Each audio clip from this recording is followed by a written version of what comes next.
Hi guys, welcome back or welcome to my channel. Today I'm going to be talking about ChatGPT, my genuine savior. In terms of time management across vet school, nothing has been better. Now, as I've recently finished my first semester of vet school and I'm now going into my second semester, I figured I would make a video on the ChatGPT prompts that I am constantly using in vet school, because let's be honest, everyone is using it anyway. So if you're interested in this content, please subscribe and please come along.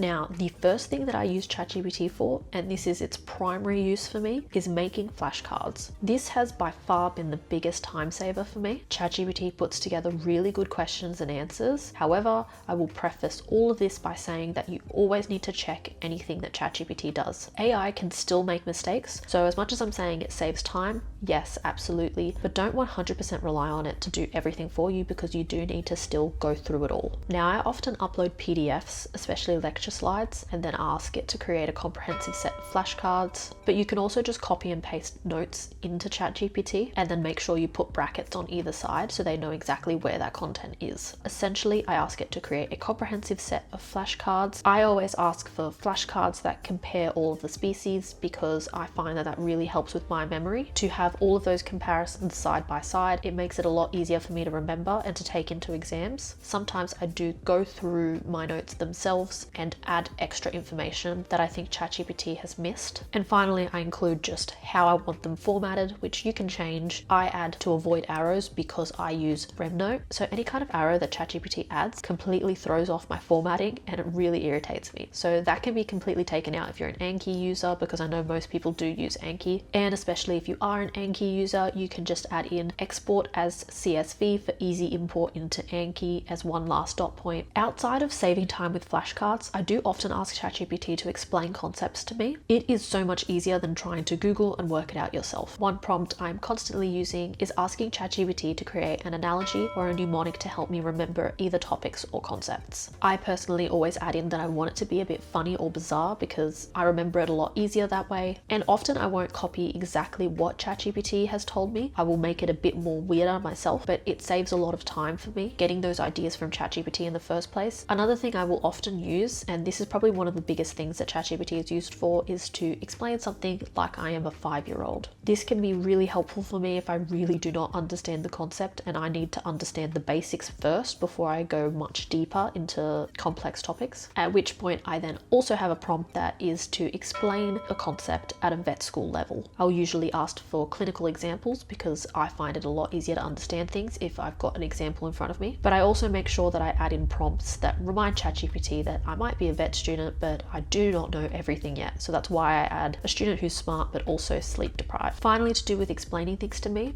vet school involves a lot of case studies, and one thing for me is that by the end of the semester I have usually forgotten a lot of the case studies that we did. So again, I will give ChatGPT the case study, whether that is in PDF form or whether you just copy and paste notes in, and ask me to walk through it step by step as a vet student should. And I personally add in to mention any common mistakes that vet students often make, because we're all prone to making them. This is one that I really do enjoy and use often myself, that really helps me understand exactly what is happening. Finally, the last topic that I'm often using ChatGPT for is when I'm studying for any of my exams, whether they be the mid-semester or finals. So I often give it a topic and I'll ask them to give me 5 multiple choice questions. Obviously this can be changed to however many multiple choice questions you want. I will usually make it however many are going to be in my actual exam. What I found with multiple choice questions from ChatGPT is that you always need to add in not to show the answers, because for some reason ChatGPT loves to immediately give you the answers to all of the questions. And I'll also ask them to mark me and then give a short explanation for each answer, including the ones that I got correct, because a lot of the time I will guess my answer and sometimes I'm guessing correctly, but that doesn't mean I really understand exactly why the answer is correct. Another form of studying that I really love is making tables. I'll often ask ChatGPT to give me a table that compares different topics across anatomy, physiology, common diseases, any of the like. These tables I usually often edit. This is definitely one of the most common things that I use during my studying periods. Now, probably the prompt I use the most with ChatGPT in terms terms of preparing for my final exams is I will give ChatGPT my notes and ask them to create a realistic practice exam for me. If you know your exam format, I will often put that in there. I also again ensure that they won't show me the answers prior to me attempting them. But the one thing I always ask, and that's more personal to me, is I say to mark me strictly like a harsh but fair examiner. I personally prefer to ask ChatGPT to be a bit harsher because I find that ChatGPT really does love to hype you up, which is good and definitely has its purposes, but when it's for practice exams, I would rather them force me to really understand my content so that when I walk into the exam, I feel a lot better. After this, you can then go back and forth quite a bit. You can ask ChatGPT to give you another practice exam, but focused on the weak areas of your last one. That is something I do a lot and I find really helpful. And finally, what I do a lot when I'm studying is sometimes I feel too tired to sit there and type a whole bunch of stuff out for ChatGPT. So what I'll do is I turn on the voice mode and I will talk back and forth to ChatGPT. And for example, I'll say, I don't understand how the pancreas works. And it'll start verbally talking to me and I can say, okay, stop. Why does it do this? And sometimes that verbal going back and forth just helps me a lot more than even the text does. But that's it. That's all the ChatGPT prompts that I'm currently using during vet school. Let me know if you liked this video. I'm more than happy to keep making updates as I continue going on through vet school. Let me know if you liked this content. If you do, please subscribe. I'm here every single Sunday at 9 a.m. with more vet school content just like this. And if you want to see more frequent content, I am always uploading on Instagram at Becoming Dr. Talia. But that's it, guys. Bye.